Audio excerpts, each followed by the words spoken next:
She sits in the waiting room of Dr. Edmund Carter's private clinic, hands folded in her lap, trembling slightly despite the oppressive heat of the London summer. Her gloved fingers dig into the fabric of her skirt. Mrs. Adelaide Whitmore has been here before, 3 times in the past month alone, but each visit still carries the weight of shame, though she cannot quite articulate why. The gaslight flickers overhead, casting dancing shadows across the mahogany walls lined with leather-bound medical journals she's never read and doesn't dare touch. Her symptoms had begun subtly.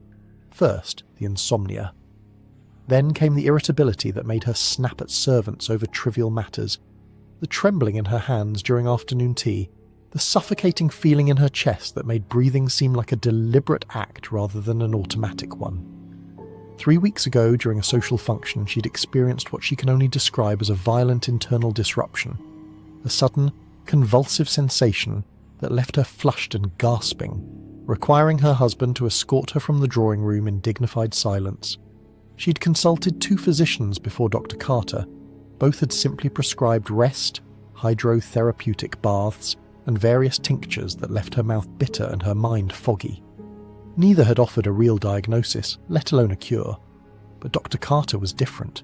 He was younger, modern in his thinking, the kind of physician who read the latest medical journals from Germany and France, who spoke with absolute certainty about the nature of women's afflictions. When she entered his office, he didn't waste time on pleasantries. He listened as she described her symptoms, his pen scratching against paper, occasionally nodding with grim recognition. Hysteria, he finally pronounced, the word hanging in the air between them like a diagnosis of doom. A fairly common condition in women of your station, I'm afraid. The female nervous system is delicate, you see, far more susceptible to disturbance than the male constitution. She'd heard this before, but something in his manner suggested he didn't merely accept this as fact. He understood it, could trace it to its physiological roots. The uterus, he continued, warming to his subject, exercises a profound influence over the entire female system. When left unsatisfied, when its essential functions are thwarted, it becomes restless. This restlessness manifests as precisely the symptoms you describe. Adelaide felt her face flush, unsatisfied. She was a respectable married woman. Surely he didn't mean, but he was already gesturing toward a screen in the corner of his office. If you'll disrobe and lie on the examination table, we'll begin your treatment immediately. The condition responds quite well to proper intervention, particularly when caught early. She changed behind the screen, her heart hammering against her ribs. When she emerged, wrapped in a simple white sheet, Dr. Carter had already begun arranging his instruments on a small tray. There was a bottle of oil, something that smelled of lavender and roses. There were cloths. There was an expression on his face of professional concentration, utterly devoid of impropriety. The examination table was leather and cold despite the summer heat. She lay back, her upper body still covered, only the area below her waist exposed. Dr. Carter was all business, his manner carrying the weight of medical authority. He positioned himself between her legs and began to apply the scented oil with measured, deliberate movements. At first it felt clinical, cold, medicinal. But then his fingers began to move with greater purpose, rubbing in circular motions, pressing deeper, finding sensitive points she didn't know existed. She wanted to speak, to object, but no words came. Dr. Carter had not asked permission for any of this. He simply proceeded as though this were any standard medical examination. His movements quickened slightly. The sensation building within her was unlike anything she'd experienced, alarming and overwhelming. Her breathing became shallow, her muscles began to contract involuntarily, and then a sudden, violent release. Her back arched off the table, her hands grasped the edges. For a moment everything dissolved into sensation, into an explosion of pressure and relief, and something so foreign to her lived experience that she couldn't have named it if her life depended on it. When it was over, she lay gasping, her skin flushed, her entire body trembling with something that felt dangerously close to pleasure. Dr. Carter stepped back, already writing notes on his clipboard as though he'd merely checked her reflexes. "Excellent," he said, almost to himself. "The paroxysm was quite pronounced. You should see immediate relief from your symptoms. I'd like to see you again next Thursday. Twice weekly for the next month would be optimal." She dressed in silence, her mind reeling. What had just happened? What had he done to her? And why did she feel the strangest urge to comply with his recommendation to return? If you enjoy these dark histories, if there's something fascinating about how brilliantly wrong educated people can be, leave a like and subscribe. Ring the notification bell too. I genuinely want to know where you're listening from. I'm curious which parts of the world find this particular brand of medical catastrophe most interesting. Comment below, tell me your location. Now let's understand how an entire profession managed to spend 2 centuries giving women orgasms while maintaining a completely straight face about it. The concept didn't emerge from Victorian thought.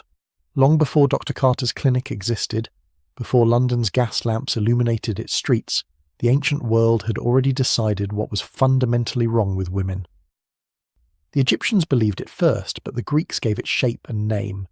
Hippocrates, the man Western medicine reveres as its father, looked at women who suffered from anxiety, seizures, and various nervous complaints, and came to a simple conclusion. Their internal organs were literally travelling. Hysteria, the Greek word for uterus. Hippocrates theorized that when a woman remained unwed, when her womb received no regular attention from a man, the organ would grow restless. It would detach from its proper moorings and wander through her body cavity like a lost animal. As it moved, it would press against other organs, trapping nerves, disturbing blood flow, causing a cascade of symptoms that seemed to strike randomly across the female body. Plato took this concept further.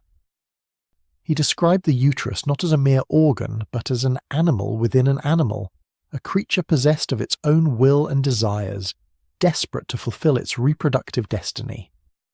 If a woman thwarted this desire, if she remained barren, her uterus would become angry. It would rebel, and the woman would suffer for this biological insubordination. The cure seemed obvious to ancient physicians: marriage and pregnancy. Satisfy the womb's needs and the woman would be cured. This wasn't cruelty dressed as medicine. It was logic, as ironclad as geometry. Women's bodies had a purpose.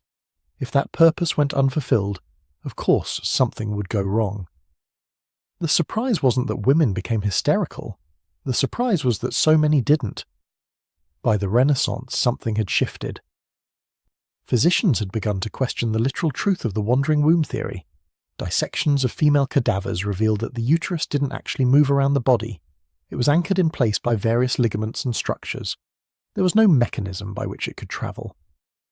But here's where history takes a turn toward the truly absurd. They kept the diagnosis anyway. Even as medical knowledge advanced, even as anatomy became more precise, hysteria remained. It simply expanded. If it wasn't a wandering womb causing the problem, it was something else. Something about the female reproductive system's inherent instability. The symptoms remained vague enough to encompass almost anything. Nervousness, hysteria. Insomnia, hysteria. Muscle spasms, definitely hysteria. Shortness of breath, hysteria. Loss of appetite, absolutely hysteria. Irritability, the very definition of hysteria. There was also a particularly circular diagnosis: sexual frigidity combined with sexual forwardness. A woman could be hysterical for showing too much sexual interest or too little. She could be hysterical for being too emotional or for being too cold.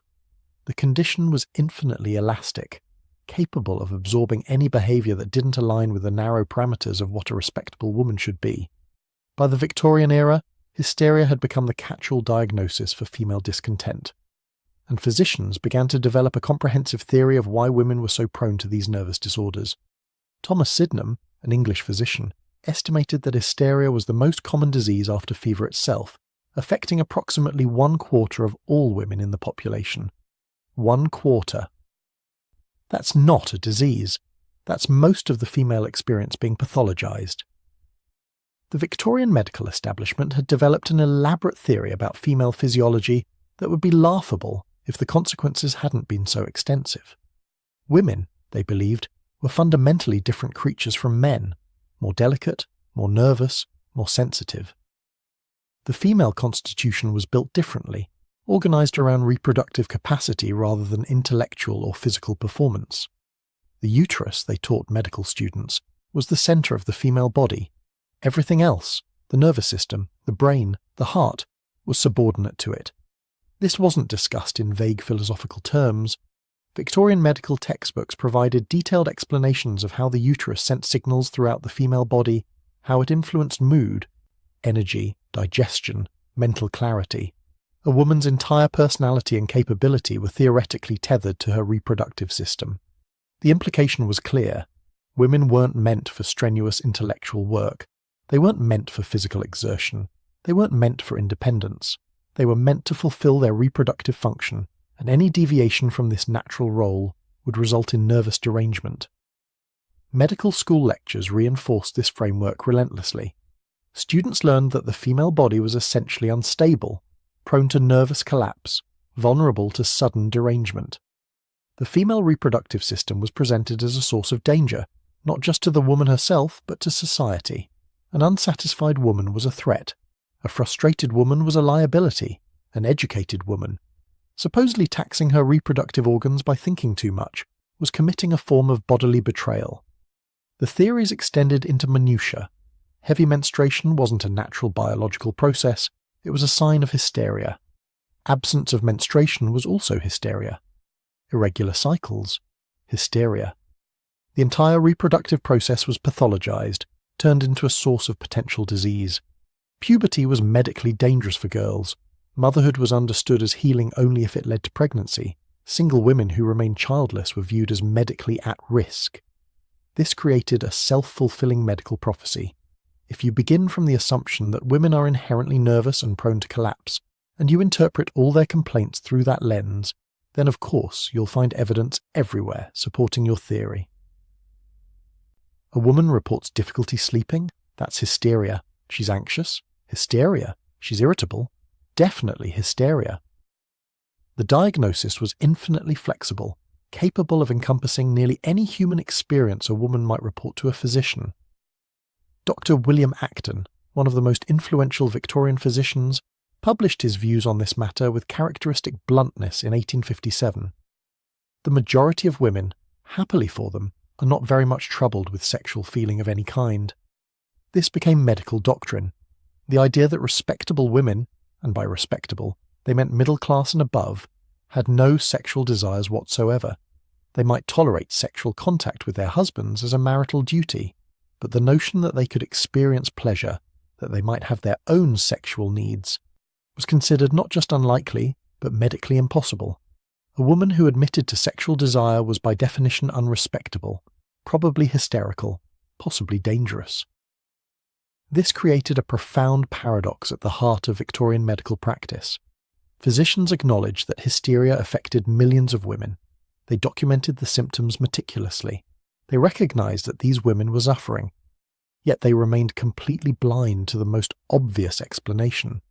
These women were experiencing the symptoms of sexual frustration while living in a society that denied female sexuality altogether. Here's where the treatment emerges, rising from this fog of contradictions and blindness like something inevitable and yet completely implausible. By the mid-19th century, physicians had settled on a standard treatment for hysteria: pelvic massage. The theory was straightforward within the logic of the time. If the uterus was the source of the disturbance, if it was creating nervous symptoms through its restlessness, then the solution was to induce what they called a hysterical paroxysm through manual manipulation of the genital region. A woman would make an appointment. She would arrive at the physician's office, often weekly, sometimes twice weekly. She would be led to an examination room and instructed to disrobe from the waist down, while keeping her upper body and face covered for modesty. This detail is important. The face was covered so that both physician and patient could pretend this wasn't happening. The psychological mechanism of denial was built into the procedure. The physician would prepare his equipment. Bottles of scented oils, lavender and rose were most common, though some physicians used plain mineral oil. Clean cloths, and occasionally more elaborate devices designed to increase efficiency. He would begin the massage with broad, general movements, gradually becoming more focused. His hands would work in circular motions, pressing and releasing, finding sensitive areas, building intensity. The examination rooms themselves were designed with this psychological management in mind. High ceilings prevented any sense of intimacy. Detailed medical charts hung on the walls, keeping the visual focus on the clinical and scientific. A small table held instruments, reinforcing the medicinal nature of the space.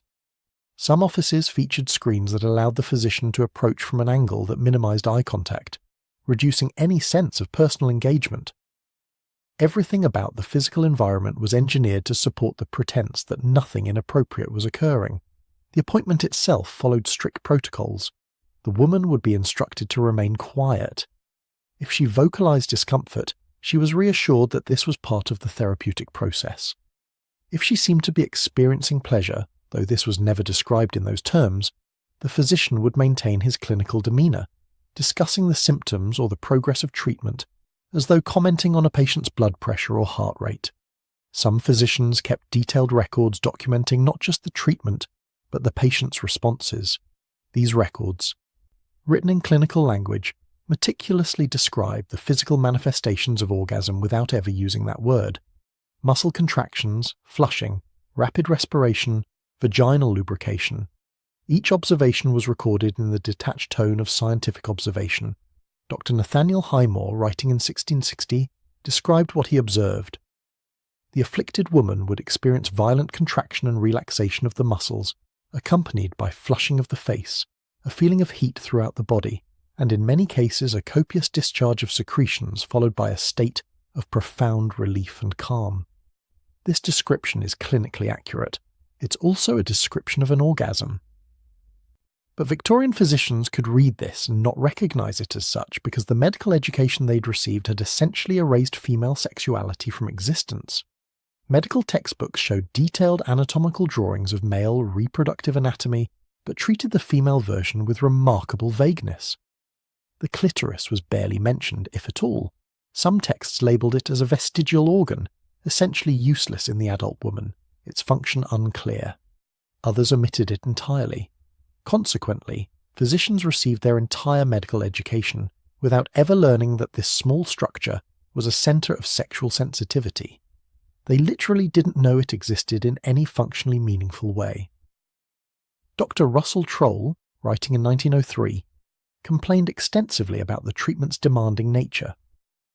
Achieving hysterical paroxysm, he wrote, could require up to an hour and a half of continuous manipulation, making it among the most tedious and exhausting of medical procedures.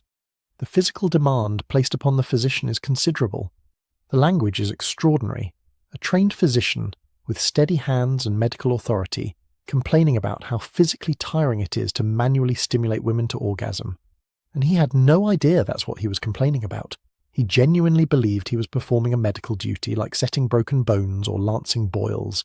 It was simply exhausting work, and the problem he identified, the exhaustion, would lead to one of history's most unintentionally ironic inventions. The scale of this practice became staggering. By the late 19th century, physicians estimated that 75% of American women suffered from hysteria. 75%. If we think about what that actually means, 3 out of every 4 women diagnosed with a disease, treated regularly, often weekly for years, the numbers begin to compound. In major cities like New York, Boston, and Philadelphia, certain physicians specialized exclusively in hysteria treatment. They became wealthy doing it. Dr. Taylor's practice in New York advertised complete relief from nervous exhaustion and female troubles, and employed multiple physicians on staff specifically to handle the volume of patients. The waiting rooms were full. The appointment books were packed months in advance. Some women appear in these books with entries for years, every Thursday at 2 o'clock, same time, same treatment, week after week, stretching into decades. The treatment wasn't limited to physicians' offices. Wealthy women could arrange for house calls, where a physician would come to the home, often with a nurse in attendance for propriety. But the most fashionable and most profitable option was the hydrotherapy resort. Specialized clinics throughout Europe advertise water-based hysteria treatments. The procedure involved directing powerful jets of pressurized water at the patient's genitals while she sat on specially designed chairs with cutout seats. The French called it la douche pelvienne, the pelvic shower. These weren't marginal medical facilities. They were luxury destinations. Bath in England became famous for its hysteria water treatments. Bodenbach in Germany marketed itself as a centre for female nervous complaints. Women would travel from across Europe to spend weeks at these establishments, receiving multiple treatments daily. The water cure was considered more refined than manual massage. less obviously intimate despite achieving identical results. An advertisement from Bodenbach in 1875 promised complete restoration of feminine vitality through the scientific application of thermal waters, combined with the latest electrical innovations. Women leave our facility renewed, revitalized, and restored to their proper role in society. Patient testimonials described miraculous transformations. One woman wrote about feeling invigorated beyond measure after her treatment course. Another described returning home with her spirits entirely restored, and her husband noting a remarkable return to my wife's cheerfulness and capacity for domestic duties. Of course they felt invigorated. They'd been receiving regular orgasms in a society where sexual pleasure for women was supposed to be impossible, unthinkable, forbidden. The relief wasn't just physical, it was psychological, a rare form of accepted pleasure, medicalized and therefore acceptable. The entire system was built on this exquisite ignorance. The woman knew something was happening.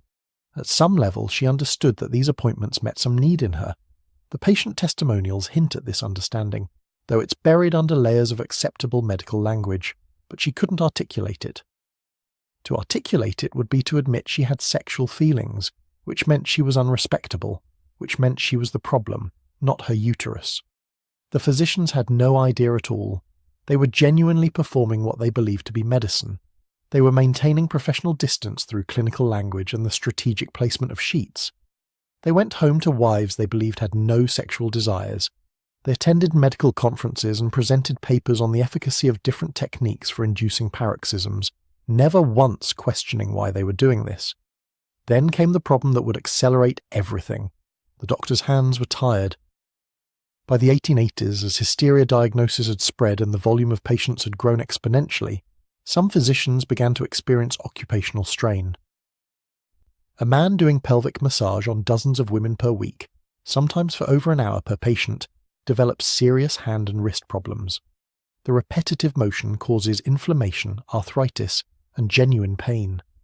Dr. Joseph Mortimer Granville, a London physician, was one such sufferer. His hands were giving out from the relentless demand for pelvic massage. He was a smart man, educated, innovative, and he was exhausted. In 1883, he did what any clever engineer would do when faced with repetitive manual labour. He mechanized it. He developed a device called the percussor, powered by an electromagnetic engine, capable of producing rapid vibrations at adjustable speeds. The vibrations could be delivered through various attachments, but the principle was the same.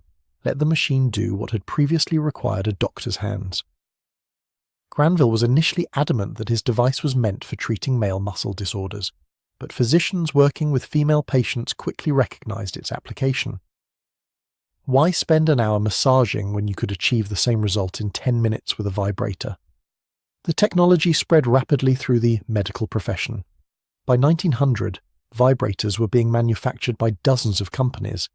The Weiss Company catalogue from 1906 offered more than 20 different models, each with specific claims about efficiency, design, and therapeutic benefit. There were handheld vibrators in various sizes. There were devices on mechanical stands.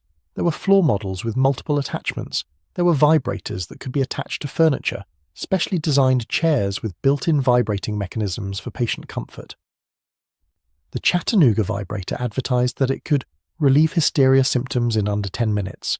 The White Cross electric vibrator promised the essence of life itself delivered to your very door.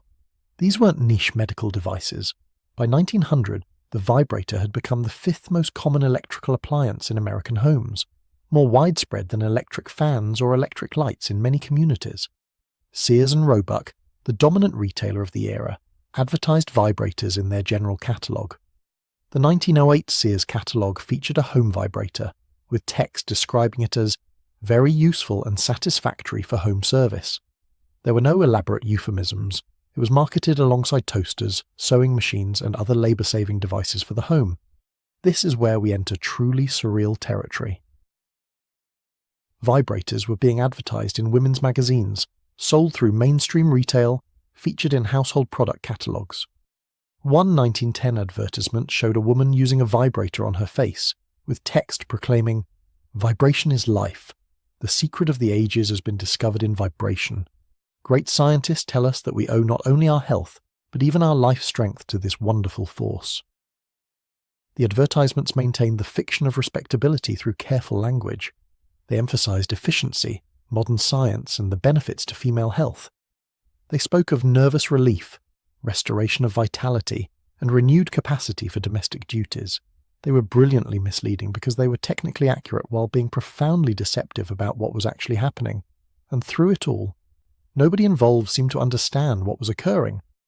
Physicians published detailed clinical papers about the technique of inducing hysterical paroxysms. Medical journals carried advertisements for the latest vibrator models. Women purchased home vibrators and used them regularly, often with their husband's knowledge and approval, because it was a legitimate medical treatment. The cognitive dissonance must have been extraordinary. A physician would spend his afternoon inducing paroxysms in female patients. He would write detailed clinical notes describing the muscular contractions, the flushing, the relief. Then he would go home to his wife, whom he believed had no sexual desires, and maintain conjugal relations with the confidence that he was engaging in a purely reproductive act, not a sexual one. John Harvey Kellogg, the serial magnate, embodied this contradiction perfectly. He operated a large sanitarium where he treated hysteria and other nervous complaints with vibrators and electrical devices. Simultaneously, he crusaded against masturbation as a dangerous evil that would destroy the moral and physical health of the nation. He wrote extensively about the horrors of self-abuse, recommending clitoridectomy as a cure for girls who engaged in masturbation. He advocated for male circumcision to make masturbation physically more difficult. He never made the connection between the orgasms he was inducing medically and the sexual pleasure he was simultaneously warning against. The same act performed by a physician with clinical intent was healing. The same act performed by a woman on herself was dangerous and depraved. The distinction wasn't based on the physical reality. It was based entirely on context and intention, or at least the claimed intention. And yet, some women understood. They might not have been able to articulate it in the language of sexuality. That language didn't exist for respectable women, but they understood that these appointments met a need. The evidence is scattered through the historical record, hidden in the gaps between medical terminology and human reality. Diary entries from the era contain hints. One anonymous woman wrote in 1892, "My weekly appointments with Dr. Harrison have quite restored my spirits. I find myself looking forward to Thursday afternoons with great anticipation, though I couldn't explain to anyone why." Another woman noted that the treatment, though peculiar in nature, provides a relief and restoration unlike any tonic or medicine prescribed to me. Women recommended their physicians to each other. Networks formed. Certain doctors became known among women as particularly effective at hysteria treatment. Some physicians maintained waiting lists with dozens of women requesting appointments. The demand wasn't coming from physicians pushing treatment on reluctant patients. The patients were actively seeking it out, recommending it to friends, maintaining regular appointments over years and decades. One letter from a wealthy Boston woman to a friend explicitly recommends a particular physician's practice, noting that his treatments have a most remarkable effect on one's disposition and energy. Another woman writes that she has transferred her care to a different physician after finding his treatment method superior, suggesting that women were shopping around, comparing practitioners, seeking the most effective providers. Husbands occasionally complained about the frequency of these appointments or expressed curiosity about the nature of the treatment, yet they seemed unable to object to what was medically prescribed. If a doctor recommended weekly or twice-weekly visits, who was a husband to argue? The physician was the authority. The treatment was medically sanctioned. To suggest something improper was occurring would have been to cast doubt on the medical establishment itself. Some women requested female physicians or complained when regular practitioners were unavailable, wanting continuity of care with someone they were comfortable with. Others carefully maintained the appointments within their household schedules, sometimes without their husband's knowledge, finding ways to fit multiple visits into their social calendars. The physical effects of the treatment were undeniable. Women reported feeling invigorated, restored to health, capable of managing their domestic duties with renewed energy. They genuinely felt better, emotionally, physically, spiritually. The relief was profound and noticeable enough that they would travel significant distances to maintain access to their physicians, that they would recommend them enthusiastically to other women, that they would endure the costs and the time commitment willingly. For women whose sexual desires had been systematically denied, whose sexuality had been declared non-existent, whose bodies had been taught to them as instruments of reproduction rather than sources of pleasure, this treatment represented something extraordinary. It was the only space in their lives where their bodies were attended to with this intensity, where sensation mattered, where something that felt undeniably good was happening, even if it couldn't be named. The medical establishment's ignorance of female sexuality, maintained through deliberate omission in medical education, had allowed something remarkable to occur. For decades, millions of women received regular sexual satisfaction through the medical system, while everyone involved maintained the fiction that nothing sexual was happening. It's almost impossible to overstate how much cultural work had to go into maintaining this blindness. Medical schools taught anatomy through dissection and detailed drawings, yet the clitoris was omitted or dismissed. Textbooks that could describe male reproductive anatomy in elaborate detail would describe female anatomy in vague generalities. Medical professors lectured about hysteria's symptoms and treatment without once suggesting that the symptoms might relate to sexuality or that the treatment was inducing sexual response. This wasn't accidental. This was systematic educational erasure. Students were literally trained not to see. They learned to apply the vocabulary of clinical detachment to procedures that were fundamentally sexual, without anyone ever using that word. The consequences extended far beyond mere ignorance about hysteria treatment. This foundational misunderstanding of female sexuality had led physicians to perform procedures that now seem monstrous. Dr. Isaac Baker Brown, president of the Medical Society of London, removed the clitorises of patients, young girls in some cases as young as 10 years old, to treat hysteria and prevent masturbation. He called it a cure. His colleagues initially supported him. It took years before he was expelled from the medical society, and even then it was primarily because he operated without explicit consent, not because the procedure itself was questioned. Other physicians cauterized the clitoris with acid to prevent self-abuse. Still others prescribed extreme measures, isolation, cold water baths, exercise regimens designed to exhaust the patient. All of these were attempts to treat a disease that didn't exist using methods based on the false premise that female sexuality didn't exist. Meanwhile, the hysteria treatment industry became economically significant. By 1915, American physicians were earning an estimated $18 million annually from hysteria treatments. $18 million in 1915, which translates to roughly $450 million in modern currency. This wasn't a marginal practice. This was mainstream medicine generating enormous profit. Manufacturers capitalized on the opportunity, producing increasingly elaborate and specialized devices. The vibratile, introduced in 1908, came with multiple attachments designed for treating various female complaints. There were small attachments for delicate work, larger attachments for broader application, curved attachments designed for specific anatomical features. Each claimed to offer superior therapeutic benefit. The Pulsicon hand crank model from 1890 provided vibration without electricity, useful in locations without reliable electrical infrastructure. Some devices were permanently installed in treatment chairs, which meant that the vibration was built into the furniture itself. Women would sit in these chairs, which looked like ordinary furniture, and receive treatment through the built-in mechanism. The affluent could purchase home models for personal use, though the marketing language insisted this was for general health and vitality, not for any specifically sexual purpose. One luxury model came in a wooden cabinet, beautifully crafted, designed to sit in a lady's bedroom as discreetly as any other piece of furniture. The advertising copy promised health benefits, improved circulation, and restored nervous function. The entire ecosystem, the diagnosis, the treatment, the devices, the marketing, the cultural assumptions that made it all possible, had become a massive, profitable industry built on systematic misunderstanding of female bodies and deliberate erasure of female sexuality. Then everything changed, and the catalyst came from an unexpected direction. Sigmund Freud isn't generally remembered as a liberator of female sexuality, and for good reason. His theories about penis envy, his insistence that healthy women should experience only vaginal orgasms, not clitoral ones, his various pronouncements about women, these were deeply problematic and damaging. But on one crucial point, Freud broke with Victorian medical consensus. He acknowledged that women had sexual desires. More importantly, he recognized that hysteria might have psychological, rather than purely physical causes.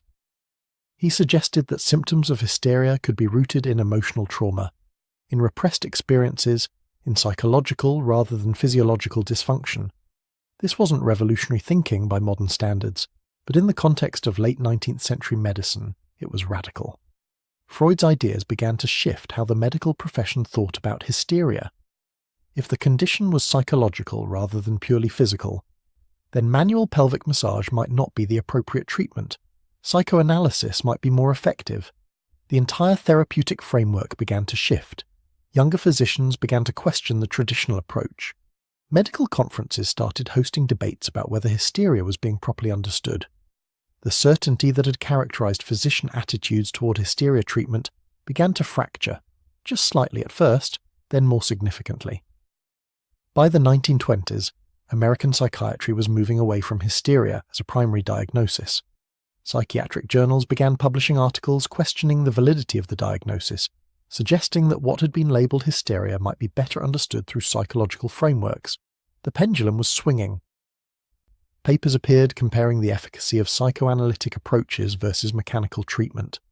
Some physicians began to openly question whether the traditional treatment methods were truly therapeutic or merely symptomatic. The medical establishment was beginning to recognize that something was wrong with their fundamental understanding of the condition. Not that they were giving women orgasms, they still hadn't connected those dots, but that the entire framework upon which hysteria treatment was built might be faulty. If the condition wasn't purely physical, if it wasn't caused by an unstable uterus or insufficient sexual satisfaction in the reproductive sense, then what was it actually treating? But the real nail in the coffin came from an unexpected source: early pornographic films. In the 1920s, as moving picture technology evolved, underground films began circulating that showed explicitly sexual content. These weren't artistic endeavours. They were called stag films, and they were crude, direct depictions of sexual acts for male consumption. They were illegal, underground, explicitly transgressive. They circulated in private settings, men's clubs, late-night screenings, private collections, and they featured women using vibrators for clearly sexual purposes. The moment vibrators appeared in stag films, they were transformed. The device that had been respectable, medical, advertised in mainstream magazines, suddenly became associated with explicit sexuality. The dual nature of the vibrator, that it had always been a sexual device, just one that people were pretending was medical, was suddenly impossible to deny. The implication was unavoidable. If vibrators were being used for sexual purposes in pornographic films, then what exactly had physicians been doing with them in their offices? The question didn't need to be asked explicitly. The answer was suddenly, horrifyingly obvious. Within a few years, vibrators essentially disappeared from mainstream medical practice. The Sears catalogue dropped vibrator advertisements by 1925, not gradually, but seemingly overnight, pulled from circulation as though acknowledging their existence had been an embarrassment. Medical journals stopped featuring them. Advertisements that had run for decades vanished. Physicians quietly abandoned the practice of pelvic massage. The devices that had been sitting in medical offices across the country, used on thousands of women weekly, were discreetly disposed of. What had been a standard medical treatment became taboo almost overnight. The speed of this transformation is striking, not because the practice changed, but because the context changed. The same technology, performing the same function, suddenly became impossible to justify in medical terms once the sexual nature of what was happening could no longer be denied. Hysteria as a formal diagnosis survived another few decades. It wasn't officially removed from the psychiatric manual until 1952, when it was replaced by more specific diagnoses like conversion disorder. But it never regained its former prominence. The diagnosis that had affected millions of women, that had driven a massive industry, that had been the most common reason for women to visit physicians, essentially vanished. Its legacy, however, persisted.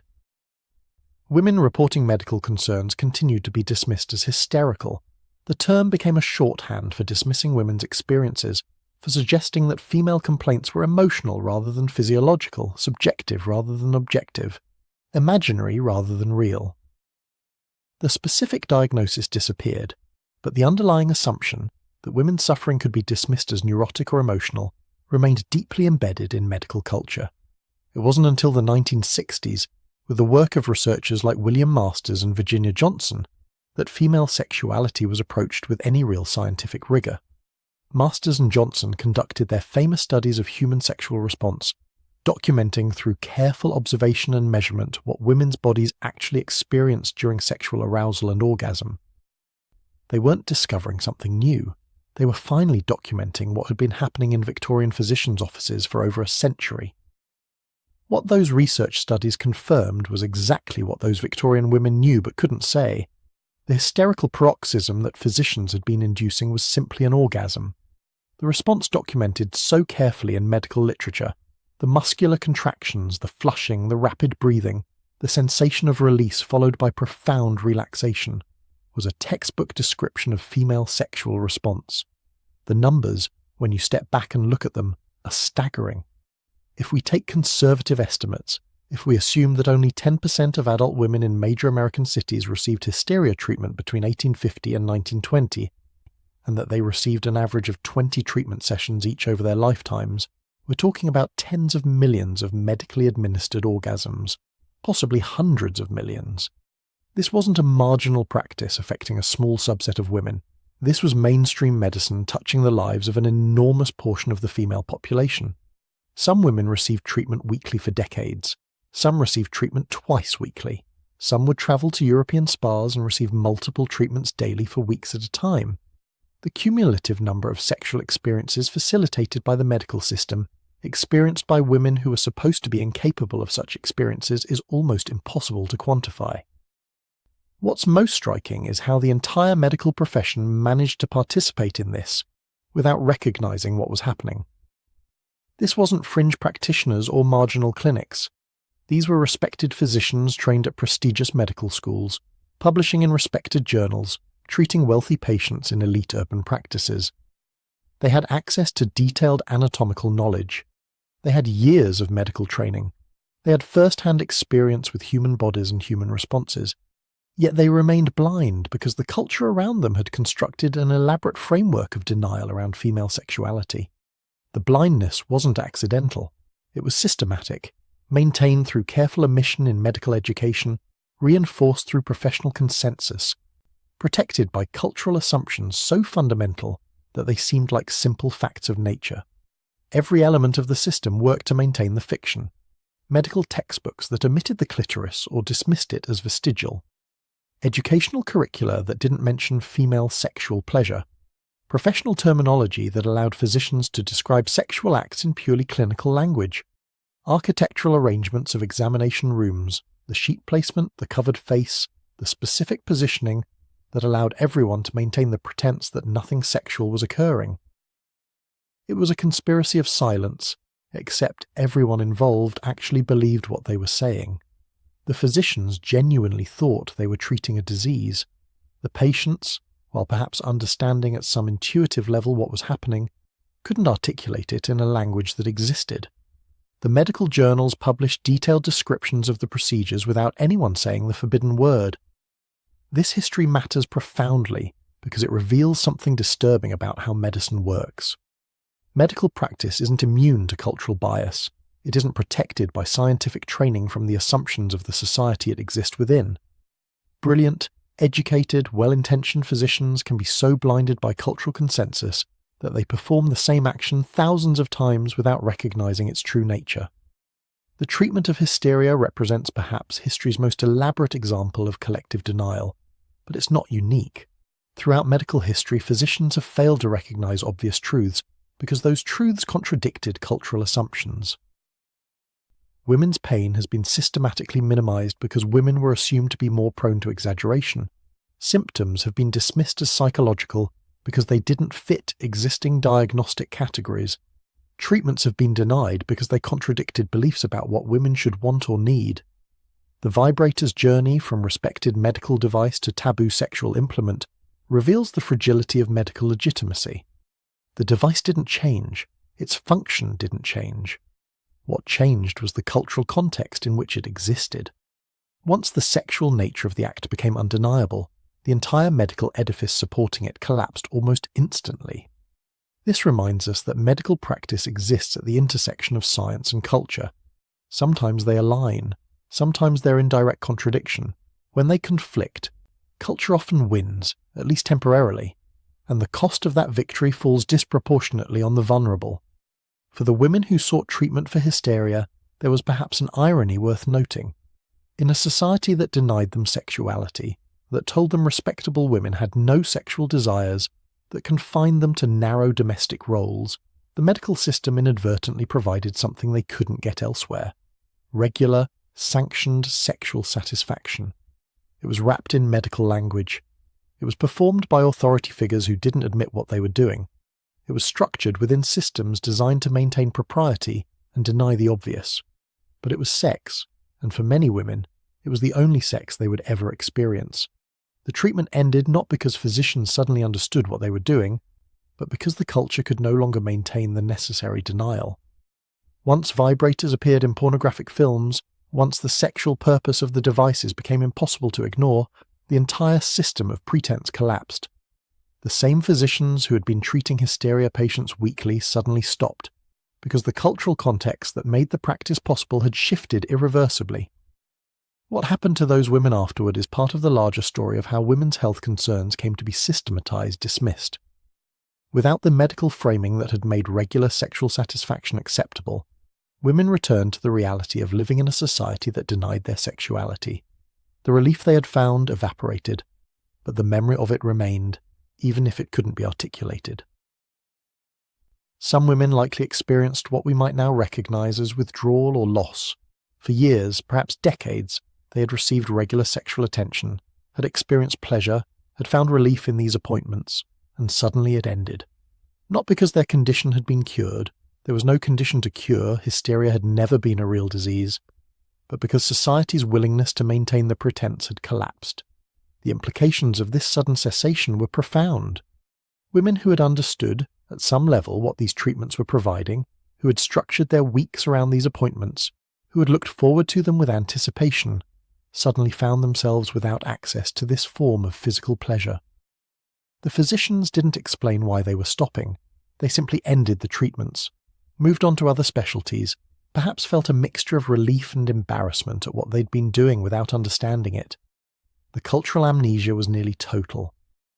Within a generation or two, the fact that physicians had been routinely treating women's conditions with stimulation and vibration was treated as almost unbelievable. Historical accounts written in the mid-20th century express bewilderment at how such practices could ever have been considered medical. The writers seemed unable to imagine how intelligent, educated people could have engaged in such obvious misconduct while maintaining they were practicing medicine. This cultural erasure served a purpose. It allowed everyone involved to pretend it hadn't really happened, or that if it had, it was aberration rather than standard practice. The work of a few misguided practitioners rather than systematic medical treatment affecting millions of women. The machinery of denial that had initially prevented physicians from recognizing what they were doing now prevented society from acknowledging that it had ever occurred on such a massive scale. Yet the women knew. They remembered. Some wrote about it later, though necessarily in guarded language, using medical terminology they'd learned from their physicians. Others never spoke of it, maintaining the silence throughout their lives, carrying the memory of those appointments as a private understanding of something the world insisted wasn't real. The next time someone dismisses a woman's medical complaint as hysteria, or anxiety, or emotional rather than physical, remember this history.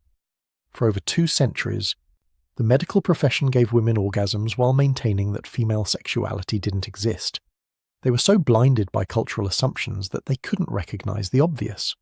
They performed this blind treatment thousands of times daily without understanding what they were doing. This wasn't ignorance in the sense of lack of information. The anatomical knowledge existed. The information was available. This was chosen ignorance, cultural ignorance, systematic ignorance, built into education, reinforced by professional consensus, protected by everyone's mutual need to maintain the pretense. Think about the mechanisms through which this blindness was maintained. Medical textbooks existed. Detailed anatomical drawings were produced. Physicians dissected cadavers and studied anatomy. Yet the most sensitive part of female anatomy, the clitoris, was either omitted, misidentified, or explicitly dismissed as insignificant. Medical students graduated from prestigious institutions without ever learning that the clitoris had any functional purpose beyond reproduction. This wasn't accidental.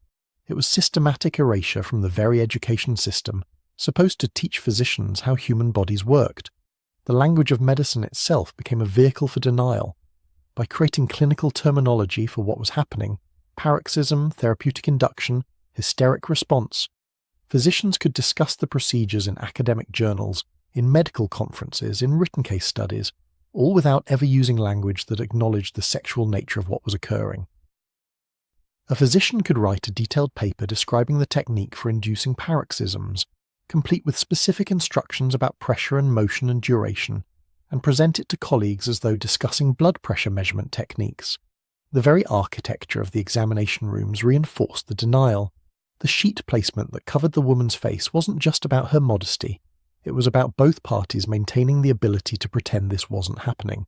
If you can't see someone's face, if you're not maintaining eye contact, if the environment is clinical and cold and professional, then perhaps you can convince yourself that the most intimate physical contact you're having with another person is purely medical in nature. Professional consensus made this all possible. When colleagues weren't questioning the practice, when medical journals were publishing articles about it matter-of-factly, when prestigious physicians were recommending it, when other doctors' offices had the same setup and procedures, it became normalized. Deviation from the established practice seemed risky. Questioning it seemed unnecessary. Everyone was doing it this way, so it must be correct. The power of peer consensus to blind people to obvious truths cannot be overstated. The vibrator itself survived this history. After disappearing from medical practice in the 1920s, it re-emerged in the 1960s and beyond as an explicitly sexual device, marketed to women for purposes that no longer required medical justification. The device that had treated hysteria became a tool for female sexuality that could be discussed openly. The transformation from medical to sexual device wasn't actually a transformation at all. It was simply a shift in what people were willing to admit about what the device did.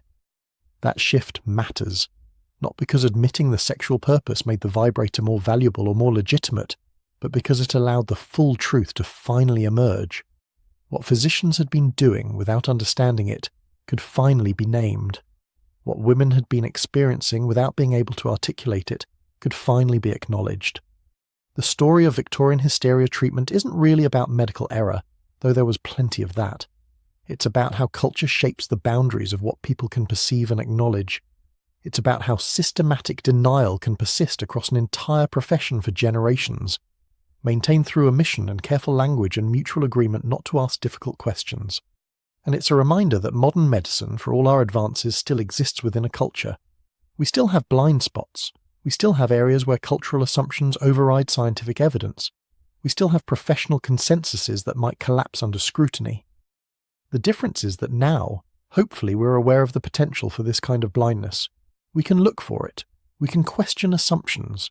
We can resist the comfortable fiction that authority plus specialized knowledge equals understanding. The Victorian physicians weren't monsters. They weren't intentionally harming women. They were working within the framework their culture had constructed, following protocols their profession endorsed, acting on beliefs their education had instilled. And yet they were systematically misunderstanding what they were doing and why. That's perhaps the most disturbing aspect of this history, not the specific details of what happened, but the recognition that it could happen. That systems of knowledge, practiced by educated people with genuine good intentions, could be fundamentally mistaken about something they dealt with daily, and that the mechanism by which they maintained this mistake was so elegant, so systematic, that it took an explicit intrusion of sexual content, stag films of all things, to finally break through the denial.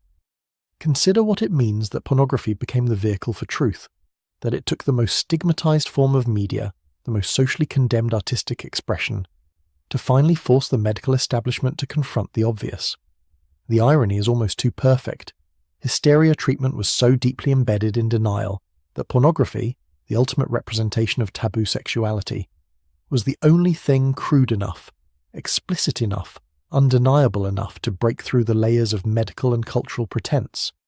Modern medicine likes to distance itself from this history. to position it as evidence of how far we've come, how much better our understanding is now. And in many ways that's true. We know more about female anatomy. We acknowledge female sexuality. Women physicians practice openly, bringing different perspectives to medical training and practice. But has the fundamental problem been solved? Have we actually addressed the mechanisms that allowed this kind of systematic blindness to persist? Or have we simply shifted the forms it takes? Women still report that their pain is dismissed, that their symptoms are attributed to anxiety or stress rather than investigated thoroughly, that they're labelled as hysterical in modern form, too emotional, too sensitive, too quick to blame medical causes for what might be psychological. The language has changed, but the underlying dismissal persists. Different diagnoses are being overused or misused now. Different assumptions are guiding medical practice in ways we don't yet recognise. We like to think medicine has progressed beyond such things, that modern physicians with better training and scientific methodology couldn't fall into such traps. Probably that's true in aggregate, but individually, in specific cases, with specific populations. The history of medicine suggests we should remain humble about what we think we understand. The hysteria treatment story teaches us something crucial about the limits of expertise and the power of cultural assumption. These weren't incompetent physicians. They were the best trained doctors of their era, following protocols that had been developed by their most respected colleagues. They published their findings in medical journals. They were invited to lecture at universities. They were consulted by wealthy, educated people seeking the best medical care available. And yet they were systematically wrong about something fundamental that they engaged with daily, not through malice, not through stupidity, but through a perfect storm of cultural blindness, professional consensus, systematic educational omission, and the human capacity to see what we expect to see and miss what we're trained not to acknowledge. The vibrators that filled medical offices across America, that were purchased through Sears catalogues, that were displayed in medical journals, that were discussed in academic conferences, they all pointed to the same uncomfortable truth, but nobody wanted to see it. The cost of seeing it would have been admitting that women had sexuality, that the medical profession had been performing sexual acts on women for decades, that the fundamental framework through which medicine understood women was based on false premises. So instead, the entire history was erased. Within 50 years of the practice ending, it was almost impossible to find in medical literature. It was treated as an embarrassing footnote, something that happened to medicine in the past, but that modern medicine had moved beyond. The historians and sociologists and physicians who eventually researched this history found they had to piece it together from scattered references, old medical journals, patient testimonies, and devices still sitting in museums. What we're left with is a historical episode so bizarre, so counterintuitive, that it almost seems fabricated. The idea that millions of women received medical treatment that was explicitly sexual in nature, all while everyone involved maintained that female sexuality didn't exist, contradicts our basic assumptions about how knowledgeable people behave. It seems like something that couldn't have happened, and yet it did. For over 70 years at peak practice spanning continents, involving thousands of practitioners and millions of patients, it was systematized, professionalized, marketed, discussed in academic publications, performed in prestigious medical institutions. And almost nobody recognized what was actually occurring, yet somehow the truth persisted. Despite the systematic efforts to deny, omit, and erase the reality of these treatments, the record remained. Women's memories, the devices themselves, the medical journals and case studies, the patient testimonials, all of it survived. And eventually, when culture shifted enough that the sexual nature of these practices could no longer be denied, the truth emerged. This persistence of truth against systematic denial is perhaps the most encouraging aspect of the story. No matter how comprehensive the attempt to deny reality, to erase it from official records, to pretend it never happened, the evidence remains. The vibrators survived in museums and private collections. The medical journals remained in archives. The women who experienced these treatments passed down their memories, even if only in coded language or diary entries. History doesn't disappear just because we refuse to acknowledge it. It waits. It persists. And when the conditions change, when the cultural context shifts enough, the truth can finally emerge into the light. This is the final and perhaps most important lesson of the hysteria treatment history. Our blindness to obvious truths is not evidence that those truths don't exist. The fact that the medical profession couldn't see what it was doing doesn't mean it wasn't happening. The fact that everyone involved maintained they were engaging in medical practice doesn't mean they weren't engaging in something sexual. Reality doesn't wait for our permission to exist. Somewhere in these contemporary times, in modern medical practice, there are almost certainly equivalent blindnesses. Things that are happening regularly, that are being discussed in professional literature, that are being performed by educated practitioners in reputable institutions, that future generations will look back on with the same bewilderment we feel looking at Victorian hysteria treatment. We probably can't see what they are. That's the nature of cultural blindness. But they're there. The mechanisms that created the Victorian medical blindness are still present in medical education, still embedded in professional culture, still protected by the human capacity for systematic denial.